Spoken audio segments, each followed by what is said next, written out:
राजनीतिक खबर फतेहपुर सीकरी से आ रही है, जहां समाजवादी पार्टी के राष्ट्रीय अध्यक्ष अखिलेश यादव ने आज मीडिया से बातचीत में कई बड़े बयान दिए हैं। नमस्कार, मैं हूं पल्लवी अग्रहरी, आप देख रहे हैं खबर दृष्टिकोण चैनल। फतेहपुर सीकरी में आयोजित कार्यक्रम के दौरान अखिलेश यादव ने कहा कि हिंदुस्तान की असली पहचान उसकी मिली जुली संस्कृति और आपसी भाईचारा है।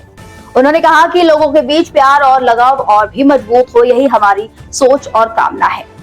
अखिलेश यादव ने बाबा साहेब डॉक्टर भीमराव अम्बेडकर को याद करते हुए कहा कि उन्होंने जो संविधान दिया उसी की वजह से ही देश के हर व्यक्ति को हक और सम्मान मिल रहा है। उनका कहना था कि संविधान की किताब पीडीए के लिए किस्मत की किताब है और यही देश को बराबरी और न्याय का रास्ता दिखाती है।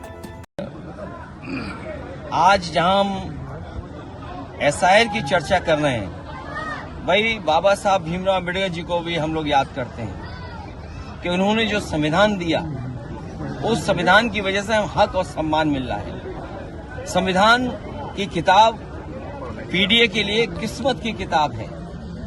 संविधान की किताब किस्मत की किताब है और वो किस्मत की किताब अगर हमारे बीच न होती तो न जाने क्या क्या हम लोगों का सामना करना पड़ता।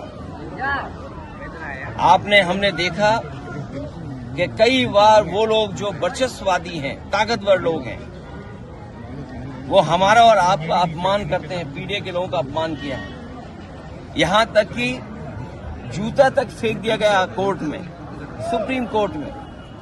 यहां तक कि घटनाएं हम लोगों को सुनने को मिलती कि चेहरे पर न जाने क्या क्या लगा देते हैं और कितना अपमान हम लोगों को सहना पड़ता है। इसलिए संविधान की किताब पीडीए के लोगों की किस्मत की किताब है। ये हक सम्मान के साथ साथ हमें साथ चल करने का मौका देती है। यही है जो हमें आरक्षण देती है। मान लीजिए अगर संविधान नहीं होगा तो आरक्षण नहीं होगा, संविधान कमजोर होगा तो हमारा लोकतंत्र कमजोर होगा। और तमाम वो लोग लोकतंत्र को कमजोर करने जाते हैं जो एक तंत्री लोग हैं, मन विधान से चलना चाहते हैं, संविधान से नहीं चलना चाहते हैं। हम सब मिलकर के आज जब एसआईआर की चर्चा हो रही तो हमें अपना वोट बनवाना है। न केवल वोट बनवाना है, वोट कटने से बचाना है, वोट जोड़ना है।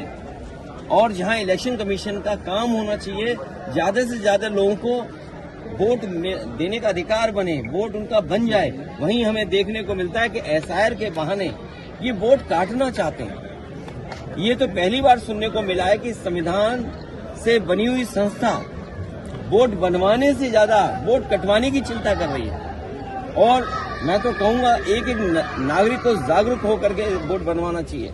अगर वोट नहीं बनेगा तो हमारा संविधान कमजोर होगा, लोकतंत्र कमजोर होगा।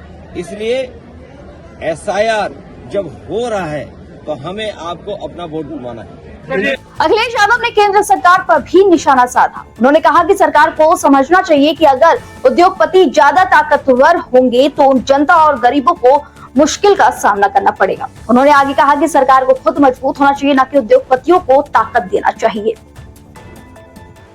अगर आप ताकतवर करोगे तो वो सरकार की भी नहीं सुनेंगे। इस तरह का अपहरण, इस तरह के जो एक तरीके से बंद कर देना लोगों को, शायद किसी ने कल्पना भी नहीं की होगी।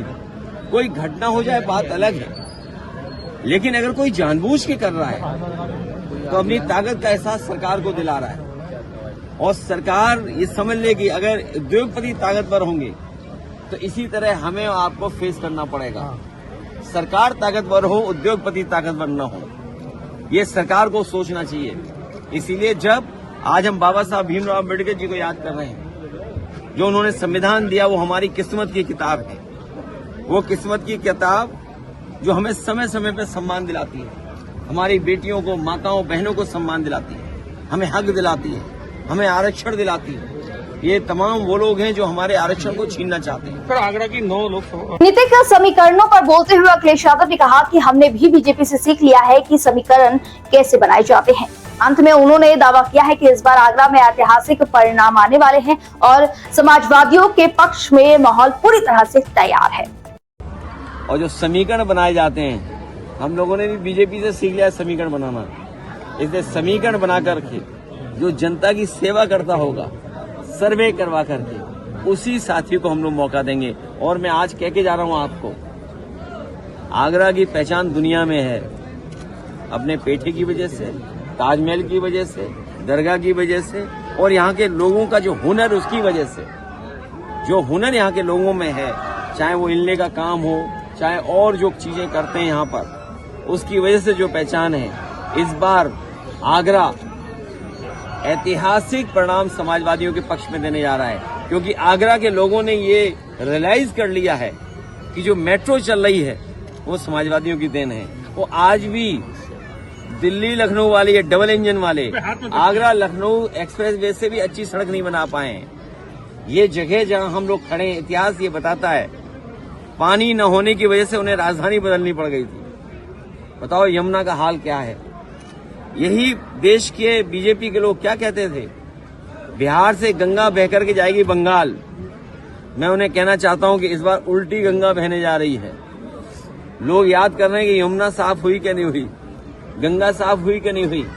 और ये तो बड़े अपने वैसे धार्मिक लोग हैं, कहते हैं कि आचमन लायक तो यमुना बना दी है। आप बताओ किसी घाट पे कोई आचमन कर सकता है? और आगरा आते आते तो भाई पानी को भी नहीं पहचान पाओगे, नाले जैसा दिखता है। तो नाला लगता है हमें। हम आगरा के लोगों को भरोसा दिला के जा रहे हैं कि लखनऊ में जिस तरीके से रिवर फ्रंट बना था और गोमती नदी को साफ बहने का इंतजाम किया था, यमुना भी साफ बहेगी, न केवल आगरा में बल्कि मथुरा से जब आगरा में आएगी तो मथुरा में साफ करने का काम करेंगे। और अभी दिल्ली जाएंगे तो दिल्ली वालों से कहेंगे, ये बताओ इतनी यमुना गंदी क्यों किया? इसका मतलब ये हुआ कि दिल्ली वाले सबसे ज्यादा गंदी करते हैं यमुना।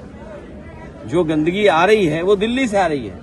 इस बार आगरा के लोग सब गंदगी सफाई कर देंगे। तो फतेहपुर सीकरी से अखिलेश यादव के इन बयानों ने राजनीतिक माहौल को एक बार फिर से गर्मा दिया है। अब आगरा और आसपास के क्षेत्रों में इसका क्या असर पड़ता है, यह तो चुनावी मौसम में देखने वाली बात होगी। इस खबर में फिलहाल इतना ही। बाकी आगे कैसे देश दुनिया की तमाम खबरों को देखने के लिए हमारे चैनल खबर दृष्टिकोण के साथ बने रहे।